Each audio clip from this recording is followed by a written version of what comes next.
Après la mort de Dominique Bernard, prof de français à Arras, on s'est demandé comment les profs avaient vécu cet événement. Est-ce qu'ils se sont sentis dépassés, démunis face à leurs élèves? Est-ce qu'ils ont eu peur? Toutes ces questions, on les a posées à Pierre, prof d'histoire géo dans un collège. Mais aussi à Alban, prof de SVT en lycée. J'ai été dans le RER et j'ai une copine qui m'a envoyé un message: «Oh, tu as vu l'information?» Et je suis allée voir et ça m'a vraiment touchée directement parce que je suis tombée sur Twitter, sur les vidéos directement. Et je trouve que la cour ressemble beaucoup à la cour de mon lycée. Et donc je me suis immédiatement projetée dans le truc. En plus, il y a des élèves qui parlent dans la vidéo. Donc vraiment, je me suis vue dans la salle avec les élèves. Et du coup, ça m'a vraiment touchée direct, quoi. Finalement, moi, dans mon collège, on l'a appris aussi un petit peu par les réseaux et puis par nos différentes messageries sur les téléphones. Ça a eu lieu dans la matinée, c'est-à-dire que finalement, on a reçu petit à petit des notifications, des messages en nous disant il y a eu un assassinat, un meurtre en tout cas, dans un établissement à Arras. Au départ, on avait très peu d'infos et c'est vrai que je trouve le très gros problème, c'est que dès qu'on allait sur les réseaux sociaux, ce que tu disais, c'est que on est tout de suite tombé sur ces vidéos, ces images qui n'ont pas du tout été contrôlées ni maîtrisées, voire même reprises parfois par des chaînes d'information continue. Et ça a été à la fois un très gros choc, c'est-à-dire qu'on est arrivé en salle des professeurs, il y a eu un peu de sidération. En plus, les différents collègues arrivaient au fur et à mesure dans la salle. Donc les enseignants, ah, t'as vu ce qui s'est passé? Il y a eu encore quelque chose. Et puis au final, beaucoup d'abattement. C'est-à-dire que beaucoup de collègues se sont dit, mais c'est pas vrai encore. Vraiment vraiment la mine basse, ça veut dire qu'il n'y a pas eu finalement de réaction extrêmement ouverte, pas d'explosion de colère. Euh, je veux dire, c'était à peine une semaine après le début des attentats en Israël-Palestine. C'est-à-dire que déjà, il y avait une morosité ambiante qui était terrible. Et ça a vraiment enfoncé le clou. Des collègues qui étaient contents que ça soit la fin de semaine. Ouais, je me suis sentie concernée vraiment par mon statut d'enseignante et pas trop par ma discipline. Et comme là, c'est que ma deuxième année et l'année dernière, j'étais en collège, j'ai pas encore trop abordé les thèmes sensibles de la SVT, parce qu'en SVT, il y a aussi des thèmes sensibles comme en histoire géo ou EMC. Et comme j'ai pas encore trop fait ce genre de sujet, je me sens pas encore visée, même si je sais que les SVT sont quand même une discipline qui pose question beaucoup en termes de laïcité et de... Ça m'a pas trop impacté le fait que je sois prof de SVT particulièrement, mais par contre d'être prof, là oui, complètement. Mes élèves, ils m'ont demandé: «Mais vous avez peur?» Je leur ai dit: «Bah, non». Et en fait, en y pensant, je me suis dit: «Mais en fait, c'est un prof qui a été visé parce qu'il était prof et pas parce que c'était cet enseignant qui avait commis telle ou telle chose». Là, c'était vraiment un enseignant pour un enseignant. Dans ma discipline, moi, il n'y a aucun doute qu'il y a un petit surplus peut-être d'émotions, dans le sens où on a appris assez rapidement, je crois juste après le déjeuner, que l'assassin cherchait un prof d'histoire-géographie. Oui. C'est-à-dire qu'il est rentré dans l'établissement en cherchant un prof d'histoire-géographie. Et après Samuel Paty, ça faisait un petit peu redite. C'est-à-dire que on sait très bien que pour la société, on est un petit peu estampillé, les profs d'actualité, les profs du fait religieux, les profs qui vont traiter des questions comme l'immigration, la politique, la République, la laïcité. Et comme c'est des sujets auxquels on est confronté quotidiennement, forcément, de voir qu'un de nos collègues est attaqué parce que il enseigne ces sujets-là, bah, ça crée forcément une émotion. Et moi, ce qui m'avait beaucoup surpris, c'est que c'est surtout des amis, des proches, des collègues qui m'ont écrit en me disant: mais ça va, du coup, t'as vu, c'est un de tes collègues d'histoire géo, et toi, tu le vis comment? Et je me suis vraiment rendu compte qu'il y avait un vrai sujet histoire-géographie quand quand mes proches m'ont dit mais t'as vu, ils cherchaient un prof d'histoire-géographie, comment tu le sens, comment tu le vis? Et au final, toi, dans ta salle des profs, quand t'es rentré le lundi avec les élèves, avec les collègues, ça s'est passé... Donc on a été accueillis par le chef d'établissement. On voyait bien que l'ambiance était quand même assez lourde. Et quand le proviseur a pris la parole, il était vraiment ému, mais aux larmes. Enfin, il commence à parler et il s'arrête. Et on voyait bien qu'il était complètement ému. Et ça a vraiment mis un blanc dans la salle, parce qu'en réunion, il y a souvent quand même des discussions, même dans n'importe quelle situation. Et là, pas un mot. Et tout le monde se regardait un peu. On voyait bien que l'ambiance était super lourde. Et après, c'était plus de la colère quand même en salle des profs. J'ai trouvé certains collègues qui disaient mais moi en fait je pense que je vais arrêter, c'est pas possible. Un collègue d'histoire géo notamment, alors je sais pas si c'est lié à sa discipline ou pas, mais qui est vraiment qui en a ras-le-bol quoi. Et heureusement que les vacances arrivaient, je pense, pour apaiser toute la situation parce que c'était hyper lourd, je trouvais, en salle des profs. Mais c'est un peu ce qu'on a eu aussi chez nous, c'est-à-dire nous, on a des collègues qui sont rentrés chez eux après ces 2 heures banalisées et qui se sont dit stop, c'est-à-dire qu'il y a eu effectivement les 2 heures un peu lourdes, beaucoup d'émotions, il y a eu des larmes aussi, ça on l'a entendu, on l'a vu, et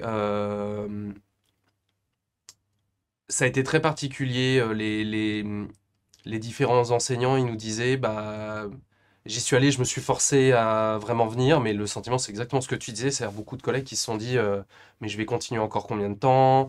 Et une phrase qui est revenue, c'est, je me suis vraiment forcé pour me lever ce matin. Ouais. C'est, je me suis vraiment forcé pour me lever ce matin, j'ai pas envie d'en parler, j'avais pas envie d'en parler, et quelque chose, je pense, peu de gens se sont rendus compte, l'assassinat a lieu un vendredi. 3 jours après, dès le lundi, on nous demande d'avoir suffisamment digéré l'information, ce qui est impossible humainement. Enfin, je ne sais pas comment toi tu l'as vécu, mais en 3 jours, Non, ouais, c'est impossible. Et on nous demande d'être capable, derrière, non seulement de le restituer, mais en plus d'échanger avec des élèves qui n'ont peut-être pas vu les mêmes choses que nous et qui n'ont peut-être pas le même ressenti. mais c'était hyper rapide comme délai et en même temps, je vois pas non plus quelle autre solution apporter. Est-ce qu'on arrête les cours, on est en vacances une semaine plus tôt?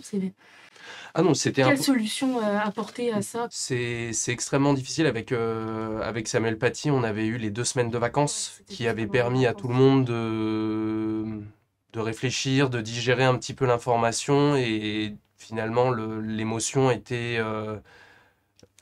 avait été un petit peu digérée pendant les 2 semaines, mais là c'est vrai que c'était Ouais. très très tôt. J'ai des collègues pareils qui ont dit ouais, mais là, tu vois, t'es dans l'émotion encore parce que c'est tout frais. Mm. Il y a 3 ans, il y avait eu les 2 semaines de vacances, on avait eu le temps de digérer. Dans l'éducation nationale, il y a une règle, c'est si on ne sait pas qui nous donne les choses à faire, c'est que c'est à nous de le faire.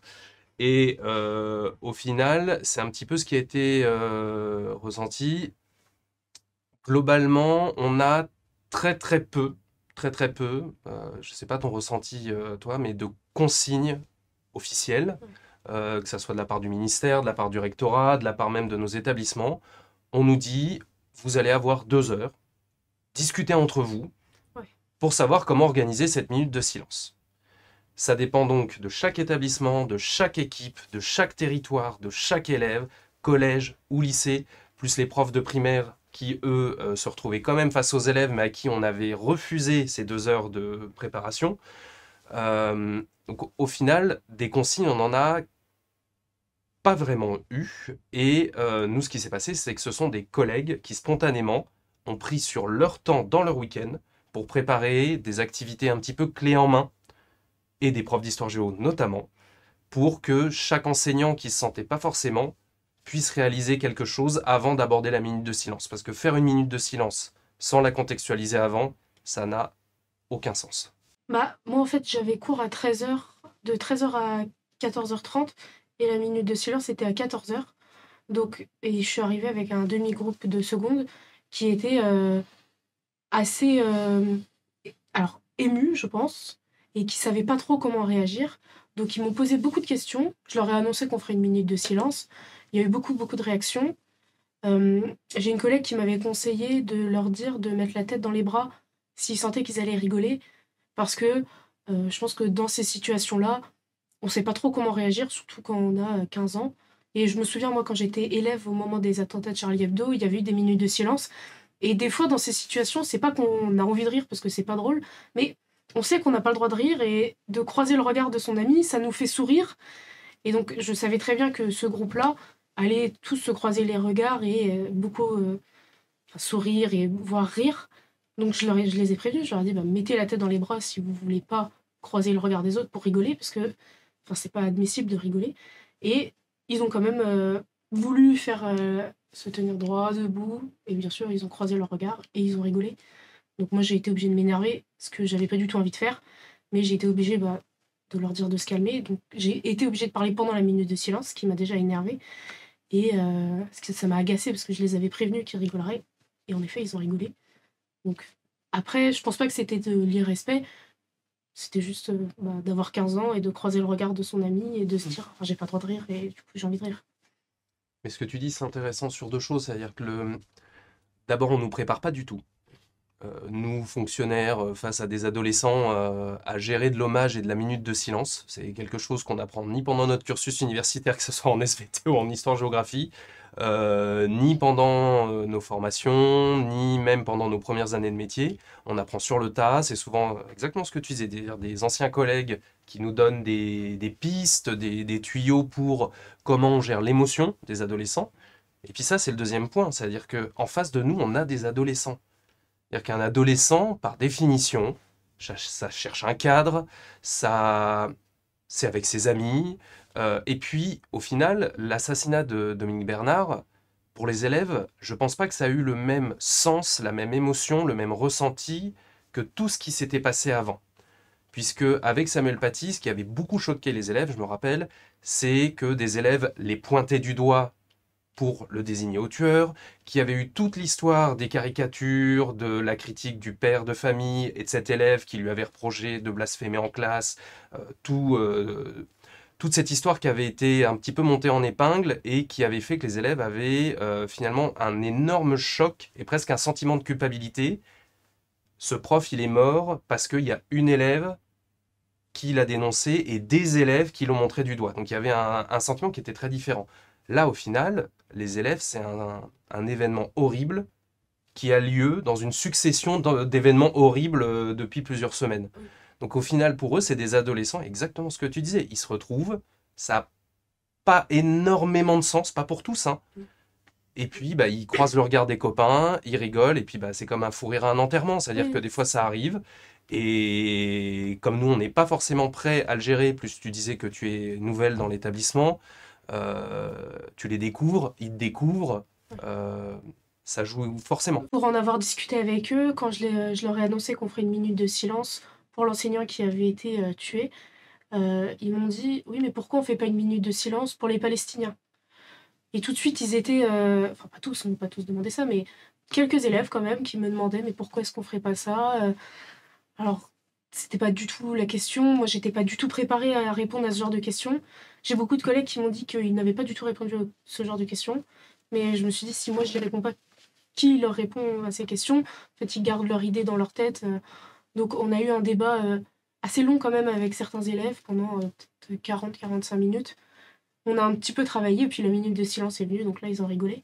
Mais ils avaient vraiment beaucoup de questions. Et pour revenir à Samuel Paty, j'ai des élèves qui ont dit, ok, cet enseignant-là, je veux bien, parce qu'il avait rien demandé, mais Samuel Paty, j'étais pas d'accord, etc. Et là, j'ai été vraiment choquée pendant toute cette discussion, et donc au moment de la minute de silence, j'étais déjà un peu sous pression, parce que les élèves, certains élèves de la classe avaient posé plein de questions pendant 30-35 minutes, à moi en tant qu'enseignante, pas à moi personnellement, c'était juste, ils voulaient des réponses à leurs questions, mais ils avaient déjà les réponses qu'ils voulaient entendre dans leur tête, donc mes réponses, non, je sais pas si elles ont apporté quelque chose.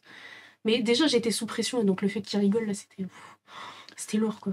Parce qu'au final, on nous demande un peu d'être jugé parti dans cette histoire. C'est-à-dire qu'on nous demande de gérer déjà ce que je disais tout à l'heure, c'est on nous demande de gérer notre émotion déjà d'être humain, parce que c'est quand même un être humain qui est assassiné, de collègues, d'enseignants, et en plus derrière, de gérer ce type de questions. Moi, ce que j'ai dit aux élèves, c'est que le conflit israélo-palestinien, par exemple, tes élèves ils t'ont questionné sur une minute de silence pour les victimes palestiniennes, c'est une question, je le dis souvent aux élèves, nous-mêmes adultes, qu'on soit historien, géographe, journaliste, politique, spécialiste, c'est déjà un thème tellement compliqué qu'il suffit qu'il arrive sur un débat, sur un plateau télévisé, que tout le monde se hurle dessus, s'invective, et comment trouver de l'apaisement là-dedans. Ça reste des adolescents, c'est-à-dire qu'eux-mêmes, ils ont toutes ces images, toutes ces informations qui leur sont bombardées, des images sur les réseaux sociaux qui sont absolument pas filtrées, C'est-à-dire que, tu l'as dit tout à l'heure, les élèves, les premières choses qu'ils ont vues, c'est une cour de récré qui pouvait ressembler à la leur, avec des élèves qui filmaient et qui commentaient ce qui était en train de se passer pendant que des agents techniques et des enseignants essayaient de repousser l'assassin à coups de chaise. Ouais. C'est-à-dire, la violence des images pour ces élèves, elle est mais colossale. Donc comment est-ce qu'on pourrait exiger d'eux une réaction posée, sereine, C'est ça. adulte? Oui. En fait, on attendait presque d'eux une réaction d'adulte sur des sujets hyper complexes. Et la question que tu poses, il y a d'autres enseignants qui l'ont posée. Comment on peut débattre sereinement et sans dire de bêtises Ouais. des questions de dommages, d'attentats, du terrorisme, du conflit israélo-palestinien, quand nous-mêmes, on apprend les actualités au fur et à mesure, et puis surtout quand c'est pas forcément sa spécialité. Je savais pas comment leur répondre. Ils me posaient des questions qui n'avaient aucun rapport. Jusqu'à parler de Naël, donc ça n'avait toujours aucun rapport. Mais ils attendaient vraiment une réponse et ils étaient en plus un peu en colère aussi, je pense. Et du coup, je pense qu'ils n'ont pas vraiment su gérer leurs émotions, ce qui est normal puisqu'ils ont 14, 15 ans et qui sont bombardés d'informations, comme tu le disais, et puis d'informations non filtrées et parfois même fausses. Et eux, ça les touche forcément puisqu'ils ne peuvent pas faire le tri. Et là, ils arrivent en classe le lundi, ils ont besoin de réponses, quoi. Il faut leur donner des réponses. Mais comment leur donner des réponses? De quelle manière? Seul, pas seul? Que tu dis sur les questions qui petit à petit ont dérivé sur Naël, c'est que finalement, qu'est-ce que ça nous apprend? C'est que ces élèves, depuis plusieurs mois, voire plusieurs années, il y a un sentiment d'incompréhension totale de ce qu'ils sont eux, et on enseigne tous les deux dans des établissements de banlieue parisienne, et ces élèves, on leur colle un petit peu une image des stéréotypes à la peau, et qu'ils entendent en continu autour d'eux, y compris sur les réseaux sociaux, y compris par certains politiques ou certains médias, qui se plaisent à bien montrer que ce seraient presque des territoires perdus pour la République. Et j'ai envie de dire, ces adolescents, leur colère, elle est plus que légitime. Ils vivent la mort de Naël, ils vivent les assassinats d'enseignants qui pourraient être les leurs. Et d'un seul coup, on leur demande d'avoir une réaction posée, mature, et d'accepter ce qui est inacceptable. Et forcément que ça se mélange. Je veux dire, on le voit très bien, nous-mêmes adultes, il suffit d'aborder ces sujets pendant un repas de famille, pendant une réunion, et tout de suite, on se prend la tête. Oui. Alors, allons-nous demander à des ados d'être différents ou d'être capables de faire mieux que ce que nous, adultes, on n'arrive pas à faire? Tout à fait. Donc, au final, c'est peut-être de dire à ces adolescents, à ces élèves, à ces presque adultes, hein, parce qu'au lycée, on est sur des jeunes adultes, votre colère, elle est légitime. Maintenant, on va contextualiser, on va rappeler. Là, vous utilisez des mots, qu'est-ce qu'ils veulent dire? Qu'est-ce qu'ils signifient? Et moi, j'hésite pas à leur dire, là, c'est une question à laquelle je peux pas répondre. Ouais. Et ça va vous frustrer, ça me frustre aussi, mais c'est une question à laquelle je ne peux pas encore vous répondre parce que elle est trop fraîche, ou alors parce que c'est une question qui dépasse mon statut d'enseignant et c'est compliqué. La réaction des élèves pendant la minute de silence, elle a été surprenante, puisque dans mon établissement, et j'ai vraiment posé la question au plus de collègues possible pour avoir un retour objectif, c'est qu'au final, il y a eu quasiment aucune question. Au final, les seules questions étaient des questions pratiques. Est-ce que ça pourrait arriver dans le collège? Alors, une fois qu'on a dit oui, mais rassure-toi, on essaie d'être les plus en sécurité possible et on va croiser les doigts pour que, évidemment, il ne se passe rien d'aussi horrible. Il y a eu finalement très très peu de questions d'élèves. On en était à se poser, est-ce que les élèves le vivent avec autant d'intensité que nous? Clairement non. Au final, les élèves étaient, bah oui, c'est horrible. Ok, on va faire la minute de silence. Ils ont fait la minute de silence. Et la semaine qui a suivi, puisque ça c'était le lundi, j'ai posé la question à plein de collègues. Pas une seule question. Aucun élève n'est revenu sur le sujet. Moi, dans mon établissement, j'ai senti quand même que notre direction était assez à l'écoute de nos besoins. Là-dessus, ça allait, mais c'est vrai qu'on n'a pas eu vraiment de directive qui nous aurait peut-être permis, enfin moi en tout cas, qui m'aurait permis d'éviter toutes ces questions un peu désorganisées et qui n'avaient pas trop de rapport avec ce qu'on était en train de vivre. Et le fait peut-être d'avoir eu des directives de il faudrait dire ça aux élèves, peut-être moi ça m'aurait aidé et je me serais peut-être sentie plus accompagnée quand même que bon bah discuter entre vous de ce que vous aimeriez dire à vos élèves. Bah, en fait tous les élèves sont différents donc peut-être si on avait eu une trame officielle ça aurait permis, je sais pas, peut-être ça aurait permis d'éviter des questions comme ça dans tous les sens. Bah, c'est la question de la préparation et du suivi par notre institution. C'est quelque chose qui, quand même, a été beaucoup, beaucoup reproché par la communauté enseignante, notamment depuis le Covid. C'est que les informations, elles arrivent très en retard, ou alors elles n'arrivent pas du tout. Je sais que nous, institutionnellement, qu'est-ce qu'on a reçu? C'est un mail en disant il y a une cellule d'écoute avec un numéro de téléphone si vous voulez l'appeler. Bon, l'effort est louable, mais recevoir un mail quand on vient d'apprendre le meurtre d'un collègue avec un numéro de téléphone, bon, c'est moins pire que rien, mais ça reste quand même un peu léger.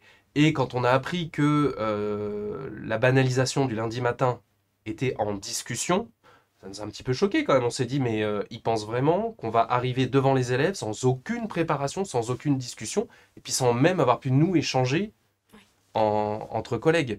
Mais ça pose vraiment la question de notre accompagnement, de notre formation continue et des directives. C'est quelque chose qui revient dans la bouche de beaucoup de collègues, notamment de jeunes collègues. On est lâché devant les élèves, avec très peu de préparation. Comment est-ce qu'on peut laisser des adultes dans une détresse pareille et ça va forcément, par ricochet, avoir un impact sur les élèves qui sont en face. Forcément. La question qui se pose avec tous les sujets qu'on a abordés, c'est la question de l'après. C'est-à-dire que maintenant, qu'est-ce qu'on fait? Pour des générations d'enseignants et d'élèves, c'est la génération 2015. C'est-à-dire depuis les attentats de Charlie Hebdo, du Bataclan, Samuel Paty, etc., etc. Qu'est-ce qu'on fait maintenant face à ça? On a un sentiment qui est partagé, j'ai l'impression, par beaucoup de membres de la profession, mais pas seulement, par des parents d'élèves, par d'autres acteurs éducatifs, les éducateurs spé, les assistantes sociales, qui sont un petit peu dans un sentiment de colère un peu froide. Combien de temps encore on va considérer qu'il n'y a que l'école républicaine qui peut être une réponse à ces questions-là pour les adolescents? On a eu l'impression d'être les grands gardiens de la République face à la radicalisation, au communautarisme, au terrorisme, à la violence. Je pense pas que les enseignants soient ni formés et que ça soit forcément notre métier. Je suis même plutôt convaincu du contraire. Par contre, c'est qu'est-ce qu'on fait maintenant? Est-ce qu'on continue à la fois de dégrader l'école publique, parce que c'est ce qui est en train de se passer depuis plusieurs années, on supprime des postes d'enseignants, les élèves sont de plus en plus nombreux par classe. Est-ce qu'on continue de dégrader nos conditions de travail tout en nous demandant de rester les garants d'un esprit et de principes républicains? Qu'est-ce qu'on fait maintenant concrètement? Quels moyens on met sur la table pour que tous les acteurs de l'éducation, mais aussi les parents d'élèves, puissent avoir des outils, des leviers, des armes qui nous permettent de répondre aux questions des élèves et de leur proposer peut-être autre chose. Parce que si nous, on n'est pas capable de leur proposer une réponse fiable, républicaine, bah la réponse, il y a un risque qu'ils aillent peut-être la chercher ailleurs. Et ça, c'est un vrai danger, je pense, pour eux. C'est un vrai danger pour eux. Et la solution, elle ne peut être que dans l'école publique, mais une école publique de qualité et qui prend un petit peu soin de ses enseignants.